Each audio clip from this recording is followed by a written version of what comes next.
Hi everyone, in this video I just want to show you a few iPad tips that you may or may not already know, but just some things that will help you use your iPad in a different way. The first one I want to do is called the Zoom controller. We're going to use the Zoom controller to act as a kind of a pointer device.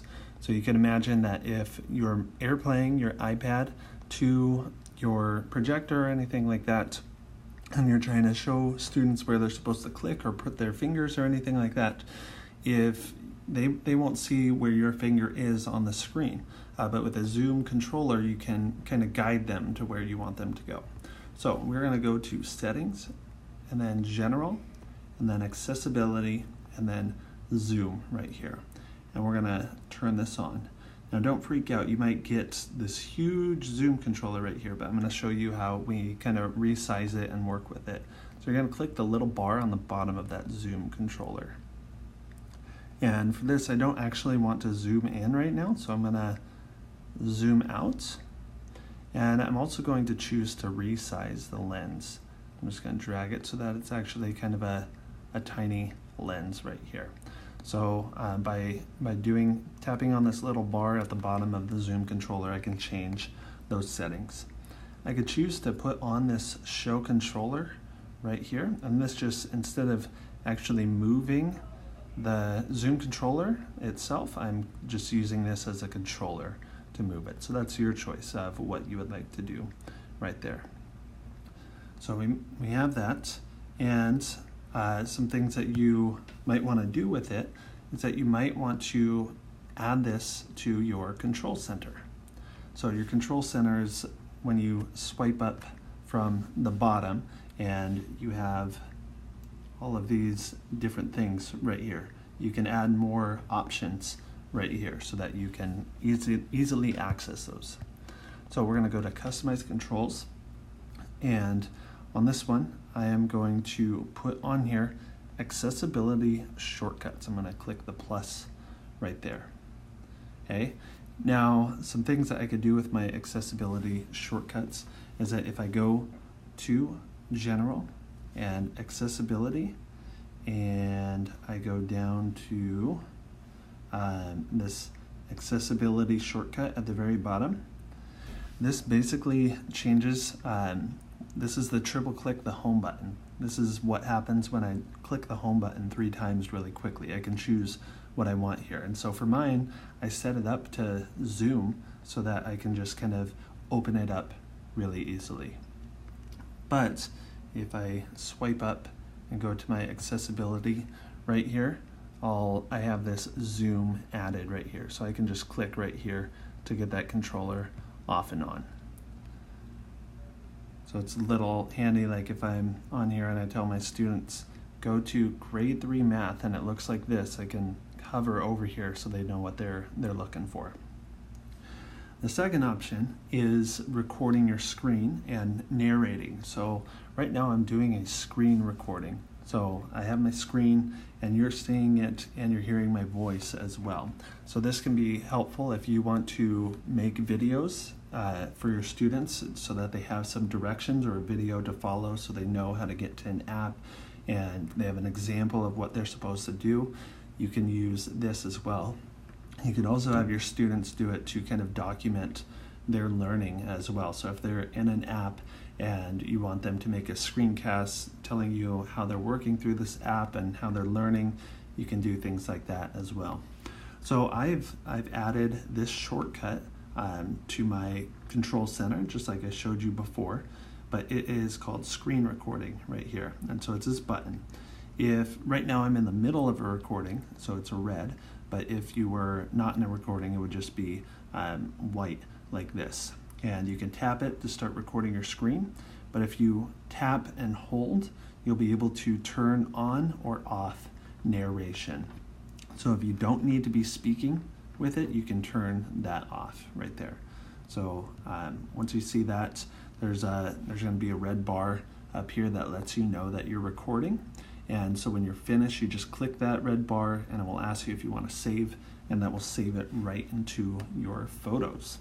Speaking of photos, we're going to go look at a photo because you have some built-in annotating and drawing options within a photo.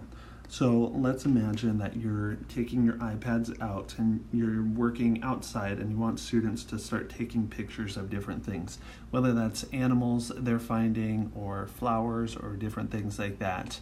And then you want them to come back when you're in class, you want them to be able to label these parts. Well, we can do that by editing a photo. So I have a photo right here. I'm just going to click the edit button up here. And then I am going to go down to my 3 dots at the very bottom right there. Oops, sorry. And I'm going to click markup. And then this will turn off the live photo. So now I have all of these options right here to mark this up. So I could take a marker with blue and say, look at that, look at that smile.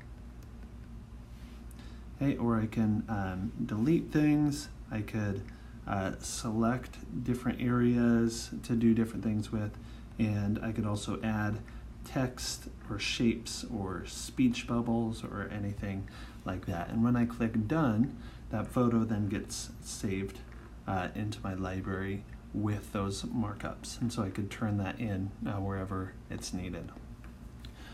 Another great thing with the camera tool, some of you may have had a QR code scanner, but recently Apple decided to put this into their camera app so that you don't need a separate app to scan QR codes. So just by going to the camera, I can open up my camera and I'm going to look at some QR codes right here. So if I scan a QR code, you'll notice up in the top it says this is where it's going to get me to. So if I scan the QR code and I want to go to that place, all I have to do is click and it will open that up for me right there. So a QR code scanner built right in. And then the last thing that I want to do is we will go back to that we'll go back to a web page. We'll just go to this web page right here. But I want to show you the option to find keywords on a web page in Safari. So if you didn't know, if you're on a computer like a Chromebook, a Mac, or a PC, and you find a web page, and whether it's on a web browser or even if it's in a document, you can use the shortcut Control F or Command F, which stands for find. So you'll be able to type a word and it will search through that document or that website and find that word. It will tell you how many times it appears and you'll be able to go to that place right away. So that's helpful if you're in a website and you're like, oh, where's this section I need to go, and you can't find it. You can do a Control F and be able to find where that word is. But obviously we don't have that keyboard right here. So what you're going to do instead, so you're going to go to the share button right here, this little arrow right here.